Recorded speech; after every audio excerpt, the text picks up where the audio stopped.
Welcome back to Historical Context. Today we conclude our series on the American colonies during the English Commonwealth.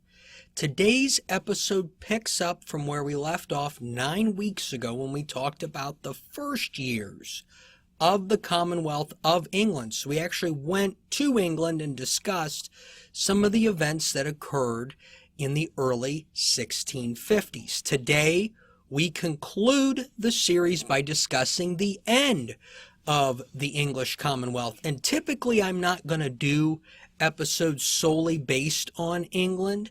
This is just one of those circumstances where I think it's good for the listeners and the viewers to understand specific events in England how they would later relate to the American colonies. So in 1653, Oliver Cromwell dissolved a parliament that was loyal to his cause and helped his rise to power. His reasoning was that the parliament was acting more in its own self-interest than that of the country. Cromwell also dissolved the Council of State and replaced them with people he thought would be more capable. A new constitution was written that named Oliver Cromwell Lord Protector and gave him sweeping powers over the country. Some were critical of these new powers and felt that it mirrored a king. Cromwell and his new Council of State drafted bills for a newly elected parliament to consider in the year 1654. Unfortunately, the parliament was very diverse in political ideas, and a consensus could not be established. So there was a lot of diversity of ideas, but not enough compromise. After pursuing reforms that Cromwell disagreed with, he dissolved the parliament once again in January 1655. In March of 1655, a royalist uprising occurred under the leadership of Sir John Penruddock, who was executed with several others after his failed attempt. Cromwell responded by dividing the country into military districts, each governed by major generals. This approach was highly unpopular with the people, and even the major generals urged Oliver Cromwell to call another parliament. And he did.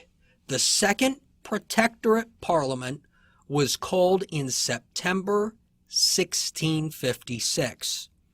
The legislative body was elected by popular vote, but the Council of State blocked 100 members from joining Parliament on the grounds that they did not fear God. In early 1657, the Militia Bill, which was designed to fund the military rule that Cromwell set up, was defeated in Parliament by a vote of 124 to 88. It was a huge blow to the major generals and the military district rule. So you could see the tide already shifting in England prior to the end of Cromwell's tenure.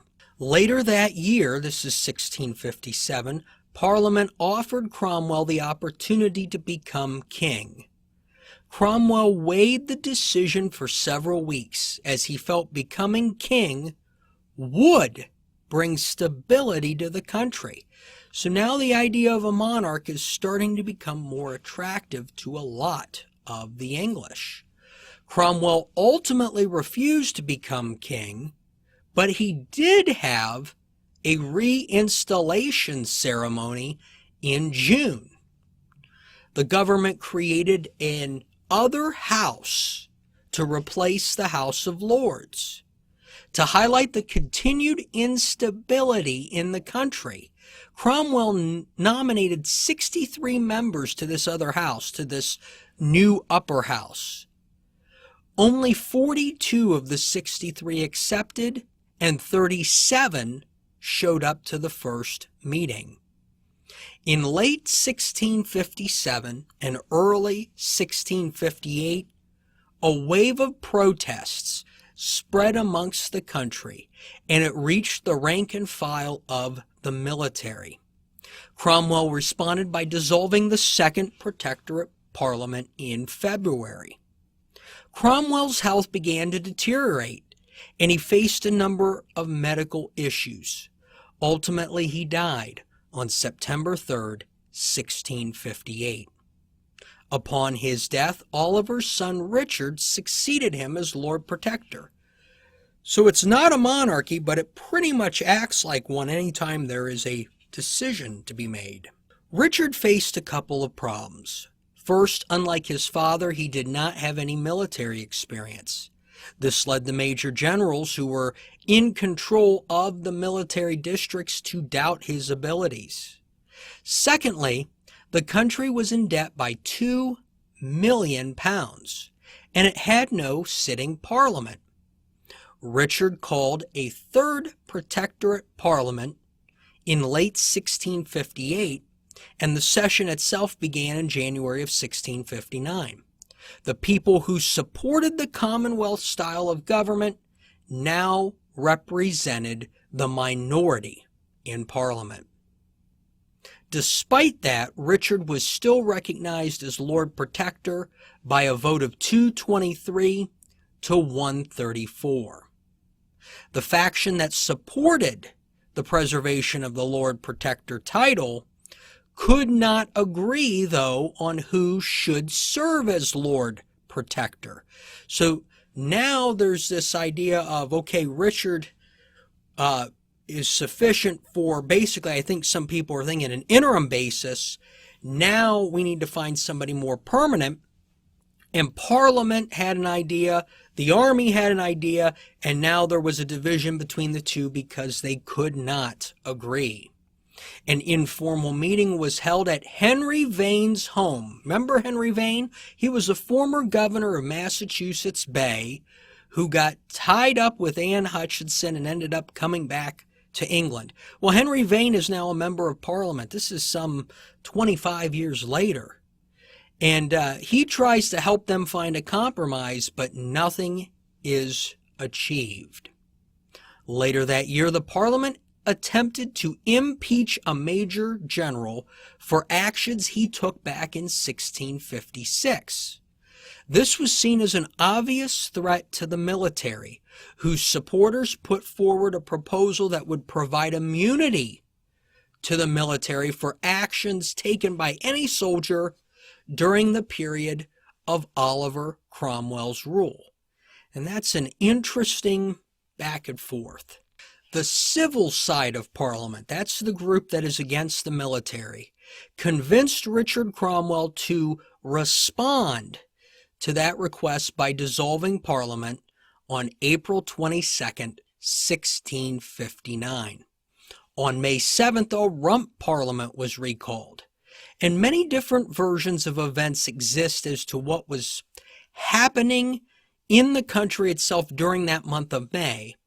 However, it's clear that a civil war was becoming imminent. On May 25th, after reaching an agreement for a pension and having his debts forgiven, Richard Cromwell resigned as Lord Protector. Cromwell's exit only fueled the tensions between the Parliament and the army. In October, the Parliament decided to make changes to the military leadership. General John Lambert was removed from his position as chief of the military council. Lambert responded by ordering that the Parliament be locked out of their chamber. As a compromise, General Lambert was named to the Committee of Safety. The military was asked to go to Scotland and negotiate with General George Monk, who was the commander of English forces there. Monk was a supporter of the moderates, and he was not in favor of the current situation. The army ultimately rallies behind George Monk, and he is named commander-in-chief, and he marches to London in early 1660. Monk negotiates the restoration of members of Parliament who were deposed under Pride's purge 12 years earlier, and a temporary parliament is established until elections could be called later that year. Those elections led to a convention parliament that was a majority royalist. They first met on April 25th, 1660, and they didn't waste any time. Parliament proclaimed Charles II, King of England, on May 8th, 1660. Charles II would return to England on May 29th, his 30th birthday, to begin his reign. Richard Cromwell would leave for France in July of that year and live 20 years on the European continent in exile before returning to England to live out his life in relative quietness. Henry Vane, who was the former governor of the Massachusetts Bay Colony, former head of the Council of State under Oliver Cromwell, longtime member of many different parliaments, and a frequent mention on this podcast, was arrested in July of 1660 and imprisoned in the Tower of London. He was eventually granted clemency, but his assets were seized and he was still under some form of house arrest. Eventually, the Cavalier Parliament wanted Vane to face the consequences of what had happened in England. So he was moved back to the Tower of London and arraigned for treason on June 2nd, 1662. He was convicted after 30 minutes of debate. Henry Vane was executed on June 14th, 1662. Perhaps his greatest contribution to history is that he wrote several printed works, a few in his final months as a prisoner. So the monarchy has been restored under Charles II. What does that mean for the colonies? We remember Virginia going under control almost by force by the Commonwealth commissioners, and New England was entirely loyal to Cromwell. So our next series will focus on the Restoration. And our next series will focus on the Restoration entirely in Virginia. And we'll start that next time on Historical Context.